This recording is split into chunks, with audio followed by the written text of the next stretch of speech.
Planning for second attempt. Second अटेम्प्टसाठी तुमच्याकडे दिवस किती असणार आहेत? एप्रिलचे 20 दिवस आणि मेचे 10 दिवस. आता इथं जे दिवस असणार आहेत ते 30 अतिशय महत्त्वाचे दिवस आहेत हे. कारण इथं तुम्हाला सिलेबस कंप्लीट करायची गरज नाही. ऑलरेडी सिलेबस तुमचं करून झालेला आहे. टॉपिक वाईज अभ्यास करून झालेला आहे.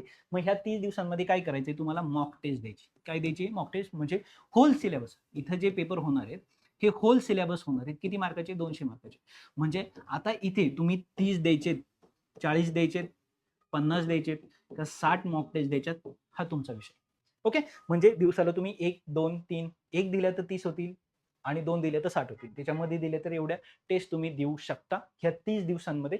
याच्यात जर पेपर आपण तुमचा जो पेपर आहे तो 11 मेला आपण धरलेला आहे. जर तो त्याच्या पुढे एक्सटेंड झाला तर अजून टेस्ट वाढू शकतात आणि त्यावेळेस म्हणजे ह्या मॉक टेस्ट तुम्ही तर द्यायच्याच दिवसाला. मॉक टेस्टचा पॅटर्न सिंपल लक्षात ठेवा. सकाळी लवकर उठायचंय, 8लाच पेपरला बसायचंय, 3 तास पेपर, मग नंतर तो चेकिंग, परत थोडासा ब्रेक, परत 3 तासाचा पेपर, परत चेकिंग. आता अनालिसिस करणं खूप इम्पॉर्टंट आहे आणि हे स्वतः करणं खूप इम्पॉर्टंट आहे. ठीक आहे. आणि त्याच्यासोबत तुम्हाला रोज काय करायचंय? आयएमपी टॉपिक ह्या 30 दिवसांमध्ये. आयएमपी टॉपिक कोणते? फिजिक्स, केमिस्ट्री, मॅथचे. आता जर आपण पाहिलं मगाशी का मॅथचे जे आयएमपी टॉपिक आहेत 9 का ह्या 9 टॉपिकवर टोटल किती क्वेश्चन विचारले जाणार आहेत?